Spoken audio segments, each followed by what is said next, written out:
ঘনিয়ে আছে ত্রয়োদশ জাতীয় সংসদ নির্বাচন। আর এই নির্বাচনে কিন্তু উৎসবমুখের একটি আমেজ বিরাজ করছে বগুড়ার যে প্রত্যেকটা আসনেই। এখন ঠিক অবস্থান করছি বগুড়ার সদর আসন, এই 6 আসন।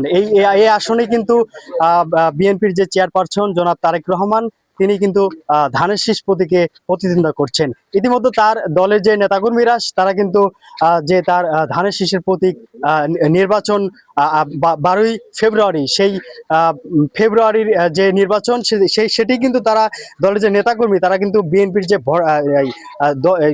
যে ভোটাররা রয়েছে সেই ভোটারদের দ্বারে দ্বারে কিন্তু তারা যাচ্ছেন এবং ভোটের প্রচারণা করছেন। ঠিক এখন অবস্থান করছি সদর আসনের যে কালীতলা এলাকা রয়েছে সেই কালীতলা এলাকায়। এখানে দেখতে পাচ্ছেন যে শহর যুব দলের সভাপতি এবং আরেকজন যে নেতা রয়েছে। আমরা একটু প্রথমেই যে শহর যুব দলের সভাপতি মমি ভাইয়ের কাছে একটু যাবো, শুনবো যে আপনারা কেমনটা প্রত্যাশা করছেন জনাব তারেক রহমানের যে এই আসন থেকে নির্বাচন করছেন।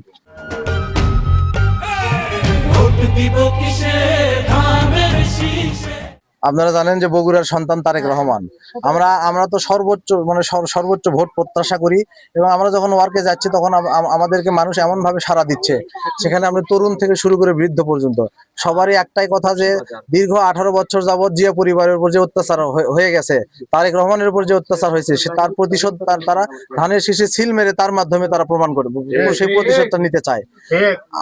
আগের একটা পরিস্থিতি ছিল, সেখানে যখন আওয়ামী লীগ ছিল তখন মানুষের উপর যে জুলুম নির্যাতন, এই জুলুম নির্যাতন বগুড়ার মানুষ কিন্তু সর্বোচ্চ শিকার। সেখান থেকে পরিত্রাণ পেয়ে আপনারা তারেক রহমানের নেতৃত্বে সবাই বাংলাদেশ গড়তে চায়, সবাই ঐক্যবদ্ধ, সবাই তারেক রহমানকে ধানের শীষ মার্কায় ভোট দিবেন।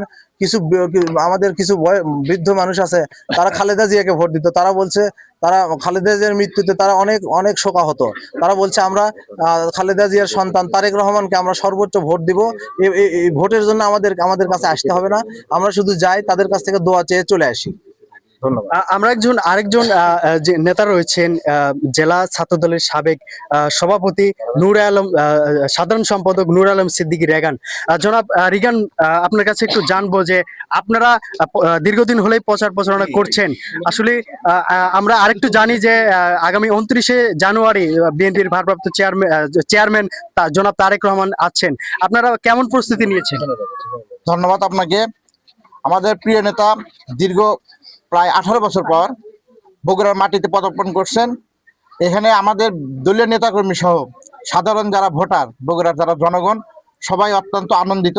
তারা উৎসুক মুখে তাকিয়ে আছে কখন তাদের প্রিয় নেতা, উনি এই সদর আসনেরই সংসদ সদস্য প্রার্থী, উনি যেহেতু আগামী 29 তারিখে আসছেন, লোকজন নিজের এলাকার সন্তানকে বরণ করার জন্য সর্বোচ্চ পরিমাণ আনন্দিত, তারা উচ্ছ্বাসিত।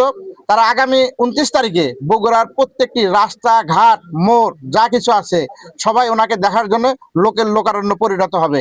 এবং আগামী 12 তারিখে জনাব তারেক রহমান এই আসন থেকেই সংসদ সদস্য প্রার্থী হয়েছেন। বগুড়ার লোকজন 17 বছর যে উন্নয়ন বঞ্চিত ছিল, এই ব্যালটের মাধ্যমে আগামী দিনে সেই উন্নয়নকে প্রধানমন্ত্রী হিসেবে যে উন্নয়ন হবে সেটা প্রত্যাশা করে সর্বোচ্চ পরিমাণ ভোট দিয়ে ওনাকে প্রধানমন্ত্রী নির্বাচিত করবে। যেমনটি শুনছেন যে একদিকে তারেক রহমানের দীর্ঘ 19 বছর পর তার যে নিজ জন্মভূমি সেখানে আছেন, এবং অপরদিকে যে তিনি এই আসন থেকে বিএনপির ধানের শীষ প্রতীকে প্রতিদ্বন্দ্বিতা করছেন। দুদিক মিলেই কিন্তু এই জেলার যে নেতাকর্মীরা রয়েছে এবং সাধারণ মানুষ রয়েছে তাদের এক কথায় বলা চলে যে এই জেলায় কিন্তু উৎসবের আমেজ বিরাজ করছে। দর্শক, এই ছিল সর্বশেষ বগুড়ার 6 সদর আসন থেকে।